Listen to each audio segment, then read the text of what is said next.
From childhood, I was raised and cherished by my grandparents. In a minor accident, my beloved grandmother passed away.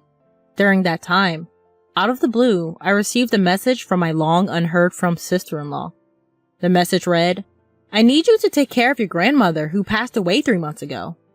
There is so much I wanted to say, but my cherished grandmother is not there anymore. I witnessed it with my own eyes. This call would serve as a catalyst for everything to come to light. I am Linda Thompson, a 45-year-old single woman. The last time I had a significant male presence in my life was back in college. After parting with him, I dove headfirst into the working world post-graduation, laboring in the marketing department of a major cosmetics company where I worked overtime and weekends as the norm. Before I knew it, I had missed my chance to get married. That's not the reason, but 6 years ago, I changed careers and took a desk job at a nursing home. I used to commute for an hour and a half one way on crowded trains, and if I made it back home on the last train, I considered myself lucky. Now, I work at a place less than a 10-minute bike ride away from home. I get the usual days off as per the calendar, and overtime is almost non-existent. But that's not why I changed jobs either. I've never moved out of my childhood home. I'm confident in my financial standing, and I'm pretty good at household chores, if I do say so myself. So, why haven't I moved out? Because I love my family, especially my dear grandmother. I was born and raised in California. The members of my family are my parents, grandparents, and my brother, who is 5 years my senior. His name is Brian Thompson, now 50 years old. While I just said I love my family, my feelings toward my brother are complex. I used to love him as my brother. He was a gentle and caring older brother, always looking after his little sister. But Brian changed. After graduating from college, he got a job in car sales, moved out on his own early on, and married a woman from his workplace just 2 years later. From then on, we gradually grew apart, and he never shows up at our childhood home. Not during Thanksgiving, not during spring break, not even during the Christmas holidays. I vaguely know that he lives somewhere in the South, but that's about it. I don't even know if he has children. I can't even remember when I last saw Brian's face, or when we last spoke on the phone. It feels like it's been at least 5 years. Ever since I became a manager, I've been super busy. I'm leaving everything home related to you. Those are the last words I remember from Brian. My current impression of him can be summarized as, what an unfeeling man. That's why I made a career change and decided to not move away from my childhood home, to protect the house. My parents are both retired. My grandfather, 93 years old, suffered a stroke a few years ago, and though he recovered, he requires constant care and can't live independently. Currently, my parents are taking care of him. And then, there's my grandmother, Betty Thompson, aged 92. My dearly beloved Grandma Betty. In our house, both of my parents were working, so it was my grandparents who took care of my siblings and me when we were little. Especially Grandma Betty. She taught me everything I needed to survive. These days, she can't get out much, but she's lively enough to walk around the house freely. That's why I decided to change my job and working in a nursing home so that I can take care of her if anything happens.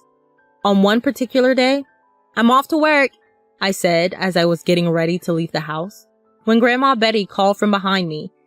"Lynn, you forgot something!" "Huh? I didn't forget anything," I replied, but she said, "Here, have some hard candies," and handed me a few black licorice candies. "Oh, right, thanks." That brought a smile to my face. Licorice has always been a favorite of both Grandma Betty's and mine. I put them in my suit pocket and left the house with a smile. Suddenly, tragedy struck. Or maybe it's called a tragedy because it happened suddenly, but that doesn't matter now. Grandma Betty had a severe accident. According to my father, after she had hung her laundry on the balcony upstairs as usual, she missed a step on the stairs and fell. It was something we always feared. We always told her to leave the laundry to Mom and Dad, that the stairs were dangerous and not to go upstairs. But Grandma Betty, like me, was stubborn. She was a believer in doing what she can do by herself. No one is to blame. It was just an unfortunate accident that could have happened at any time. Everything happened quickly after that. Grandma Betty, who had suffered complex fractures to her femur and pelvis, never made it home from the hospital. Just 4 months later, she passed away due to old age. Of course, I was sad, and I did cry.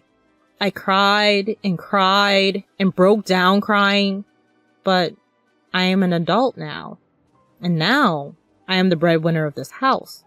I don't have time to wallow in sorrow. Funeral, cremation, interment, I have to take care of everything. Grandma Betty was originally from the Midwest, and now we don't have any close relatives to contact. We decided at a family meeting to have a funeral only with close family members. We have to invite my brother and his wife. I thought they would come without hesitation, but I was wrong. I couldn't reach them by phone or WhatsApp. I also sent an email, but no reply. I sent a text message as a last resort, and the reply came on the day of the cremation. I'm very busy overseas for work. Sorry, but I can't make it. I'll send the money later, it said. I don't care about the money! Upon seeing the message, I found myself speaking out loud unintentionally. Could his job really be so important that he can't even make time to say goodbye to our grandma who adored us so much? It's hard to accept. Into Grandma's casket, her makeup impeccably done, looking like she was just peacefully sleeping, were placed flowers and a photo of Grandpa, along with her favorite black candy. Something changed in my perception of my brother while doing this. From that moment, I started to despise him. Since then, the seasons have changed, and it is now winter. For me, it doesn't matter whether it's spring, summer, autumn, or winter. I don't care if it's always winter or always summer. I've even considered quitting this job, but Grandpa is still alive. My parents will need care at some point too. I still need to earn a lot for that. With those thoughts, I was mechanically getting through my work during the lunch break on a weekday, my heart filled with emptiness. Then, I got a call from an unexpected person. If it hadn't been registered, I wouldn't have answered. My smartphone displayed sister-in-law. She is Heather Thompson, 46 years old. She's my brother's wife. In other words, she's my sister-in-law. The only time we talked was briefly after their wedding. That's all I remember. Why would she be calling now? Maybe I should just ignore it. But the ringing won't stop. Finally, I sighed and decided to pick up the phone. Yes, this is Linda. Sorry to disturb you at work. This is Heather, Brian's wife? It's been a while. Heather started with an apologetic tone. Ah, that's right. Despite being in a higher position and older, she always maintained a humble attitude.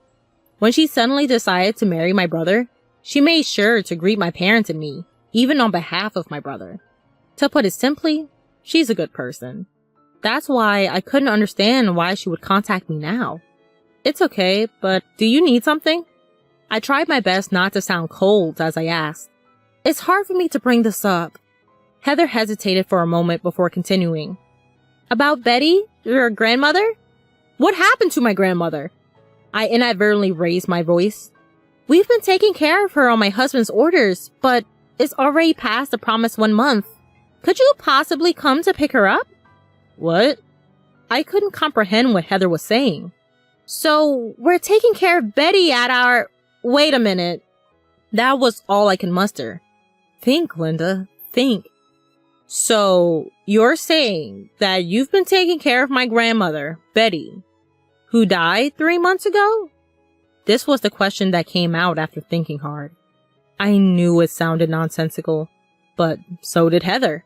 Yes, we've been taking care of Betty at our... Wait, she died? 3 months ago? A genuinely surprised voice replied. Why don't we calm down a bit, I suggested, and Heather agreed. A few minutes later, regaining my composure, I carefully explained to Heather how my grandmother had passed away. In contrast, Heather's response was utterly perplexing. At the house where Brian and Heather are living, she said, we were told that your grandmother needed care and to take her in until arrangements were made at her home, and that they had been living together with my grandmother. There are 2 possible conclusions. We're both not lying, right? This was the first one. If that's true, then my brother, Brian, is the one lying. This was the second one. I had anticipated it to some extent. The reasons why one would tell such a blatant lie that would be exposed so quickly. But now, there are things I need to do before pursuing that. I'd like to get in touch with Brian right away. But he's basically unreachable on his mobile, I told Heather. I've never used my husband's cell phone either. He won't let me. She continues. However, I think I could talk to him on my cell phone while he's at home. And, she says. And? I interject. He's been working remotely more often lately. I think if I asked, he'd probably be able to have a video call. I certainly think there's a power in face-to-face persuasion. But there's a problem. I'm not even sure where you two are living now. I mentioned the issue. We've been living in Y City in California for over 10 years, so it's easy for us to visit your house, Linda, she says. For now, we agreed to talk to Brian on Heather's cell phone at night and ended the call. We devised various other plans with mixed feelings. Y City is just the next town over. How much lying will satisfy him? Expecting me to take care of some stranger's old woman just a few months after Grandma passed away? It's too much. No, it's repugnant. I got home and called Brian on Heather's cell phone at the appointed time of 8 p.m. By the way, Heather is also waiting in my room at home, thanks to her kindness and enthusiasm. Despite my constant attempts to contact him, he answered Heather's cell phone in just 3 rings. I made sure the conversation was audible to Heather by putting the sound on speaker. Heather, where are you right now? You haven't even prepared dinner, he says in an imposing and arrogant tone. He's not the Brian I knew anymore. It's me, Brian, I declare. Huh? He's clearly confused. I thought so, and waited for my brother's words. That's Linda, isn't it? Why? Where's Heather?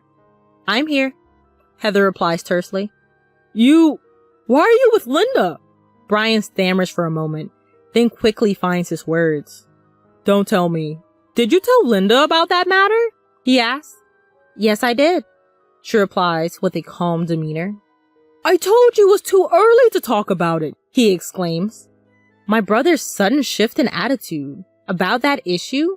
Of course, it's about our grandmother. I've heard from Heather that you've been working remotely lately, I began. What about it? I could almost see the scowl on my brother's face. Why don't we talk face to face using a remote work app from here on out? I'll send you the ID and password, I suggested. If you refuse, I'll take Linda and go back home. Heather offers a cover fire. Fine. My brother grudgingly agreed in a reluctant tone. I sent the ID and password to my brother using Heather's smartphone. We waited a moment. Although the face that appeared on the computer screen was slightly fatter than the last time I saw him, it was undoubtedly my brother Brian. It's Brian. So, what's so important that we have to face each other to talk about? I'm busy here. His attempt to play dumb at this point made my blood boil. Isn't it obvious? It's about our grandmother. What do you mean by saying we should take in our grandmother who died 3 months ago? To my surprise, he replied calmly. You must be misunderstanding something. My brother calmly continues. Our grandmother isn't dead. I'm taking care of her at my place. It was you, Linda, who asked for this, wasn't it? What? I was at a loss for words. Was he really so afraid of Heather finding out the truth? Could a person really stoop this low? And this was my own brother. I was so angry that I was on the verge of tears. But I sent you a text message, I said through tears. I don't remember. Grandma's here with me right now. Do you want me to bring her here? I want you to bring her here. Brian was completely defiant. I had no time for tears. Brian left his seat and returned a few minutes later with an old woman in a wheelchair. Say hello, Grandma. Linda, it's been a while. I'm Betty. The old woman spoke in a halting voice. I just wanted him to stop this farce. I felt anger boiling up in me again. She's a completely different person. Indeed, the old woman on the computer screen was nothing like my beloved grandmother. For one thing, my grandmother would never call me Linda. As you age, your appearance changes. She's been showing signs of dementia recently, so it can't be helped that her memories of you are vague. Brian seemed determined to deny everything to the bitter end. So, you won't acknowledge the death certificate submitted by the district office? Of course not. Documents can be forged these days. He smirked. I was prepared for this. I had a plan in place. Just wait, I'll show you some evidence too. Evidence? Leaving a perplexed Brian behind, I exit the room. A few minutes later, I return to my room with the evidence. Well, isn't it Brian? Long time no see, you ungrateful one. Grandpa? You were supposed to be bedridden. Faced with the sudden evidence, Brian's eyes grow wide. At one point, I was prepared to die. Even now, I can't go to the bathroom on my own. But my brain's still in good shape. Grandpa continues. I've heard all about it from Linda. Are you saying that the one there next to you is my wife, Betty? Nonsense. Betty was a lot more beautiful. Uh-oh. Cornered, Brian hangs up his phone. He's probably trying to log out of the video call. Heather, who had remained silent till now, spoke up. Are you running away, Brian? Going to Catherine's place? Brian's face turned pale, clearly visible even through the computer screen. How do you know that? I've thought this for a while now, Brian. You underestimate me, Heather insists. Your grandmother has frequently let it slip. Catherine! Catherine! Of course, it's not my name, nor my mother's. Well, that's... I also confirmed with Linda, and she had no recollection of the name Catherine. I had a suspicion for a long time, and hired a private detective to investigate possible infidelity. What? The results came out quickly. Pictures of you at the scene of the affair, that your grandmother is Catherine's grandmother, that you have been preparing various things to divorce me. Yes. Everything started from Heather's women's intuition, that Brian had a high chance of having an affair with another woman. A relationship with a late 20s subordinate at work named Catherine. Brian had taken over the care of her dementia-stricken grandmother to win favor with Catherine. He was also plotting to dump her into a care home and push her off of my family home before admission. That he was planning to divorce Heather without any blame and remarry Catherine using every means possible. Heather proved all of this and then approached me. Honestly, she is an extremely intelligent woman, which seemed unimaginable from her appearance and demeanor. Do you have anything to say? I asked Brian, only intending to listen. I'm really sorry. Forgive me. I didn't mean to deceive you. Heather too. I'll break up with Catherine, so... said Brian, bowing his head through the screen. Science these days have certainly developed. We can clearly see your crying face from afar. Grandpa, please help me. Fool. After using Betty and betraying my beloved granddaughter and daughter-in-law, I don't ever want to see your face again. This is the last time. Linda, you too? Well, the most authoritative person here is Grandpa. And by the way, I also never want to see your face again. Heather! I've already completed the divorce mediation process. I'm going back to my parents' house, so let's meet in court next. Well then, goodbye, big brother. With those words, I hit the exit button on the remote conversation on my laptop. The seasons have changed, and it's now the time of the autumn equinox. I was alone, visiting my grandmother's grave. With hands clasped together, I made various reports in my mind. Brian divorced Heather. Naturally, the outcome was overwhelmingly in Heather's favor. Brian ended up having to pay an enormous amount of alimony and even came crying back home at one point. However, thanks to Grandpa, who's still mentally sharp, a virtual disownment took place. Apparently, even his will states Brian is no longer family. He had wished to remarry Catherine, but women in this world are not so sweet to marry a divorced man in his 50s with not only zero savings, but debt. Eventually, he had to quit his longtime job at the automobile company, and now he's reportedly living in a cheap one-bedroom apartment and paying alimony while working odd jobs. In this day and age, it's probably difficult for someone over 50 with no significant qualifications to get re-employed. It's all a case of reaping what you sow. Most of the information about Brian came from Heather. Heather and I hit it off after that, and we meet quite often for tea as friends. With that being said, I finished everything, grandmother. I'll come again, I said as I stood up from the gravestone. Then, a slightly strong breeze blew, and at the same time, I heard a voice. A voice I loved so much. Linda, thank you. Please take care of your grandpa for a little while. Grandmother? I muttered. Then I suddenly noticed that I was gripping something in my right hand. There was a piece of black candy in my palm. That was strange. I didn't bring any black candy as an offering today. I'm not particularly a believer in gods or ghosts. Could it be grandmother? No, that couldn't be. There's always black candy at the altar, so I must have picked one up unconsciously and put it in my pocket, then forgot about it. But if I think that my grandmother is still watching over me somewhere, I feel like I can keep doing my best in life. Thank you, grandmother, I murmured, looking up at the sky, and left the graveyard.